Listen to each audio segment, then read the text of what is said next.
مع الكل.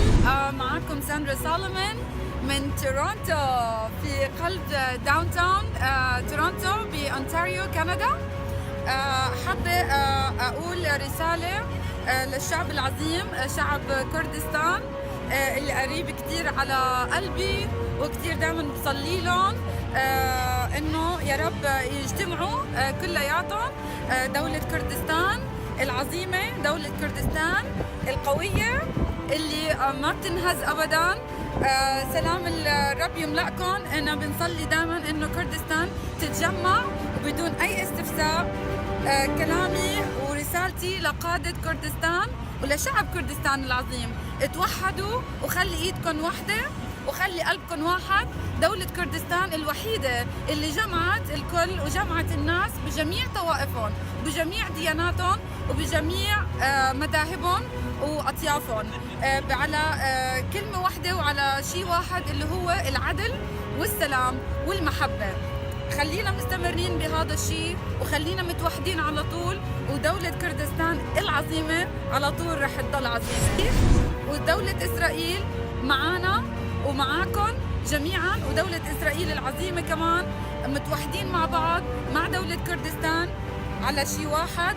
ما في شيء مضطهد، ما في أي إنسان بيضطهد بدولة كردستان وبدولة إسرائيل. حرية وأمان وسلام.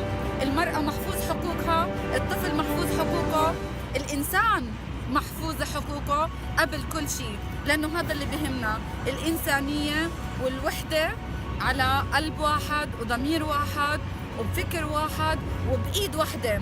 قادرين نكون مع بعض دولة كردستان مع دولة إسرائيل العظيمة، إنه نعمل بصمة تاريخية في تاريخ البشرية في منطقة الشرق الأوسط كلياتها اللي هلأ عم تتدمر من النزاعات ومن الطوائفية ومن كل الأشياء، الضربات الإرهاب اللي عم بتزيد فيها كل يوم. خلي قلوبنا على المنطقة ودولة كردستان. رسالتي لإلكم رسالة محبة من تورونتو، من قلب مدينة تورونتو بالداون تاون.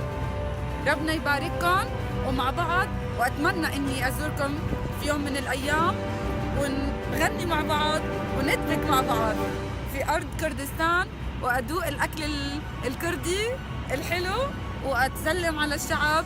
ويا رب يا رب على طول المحبة والسلام، ويا رب يحميكم من كل أعمال الإرهاب ومن كل خطط التقسيم وخطط التفريق، لأنه إحنا في النهاية إنسان.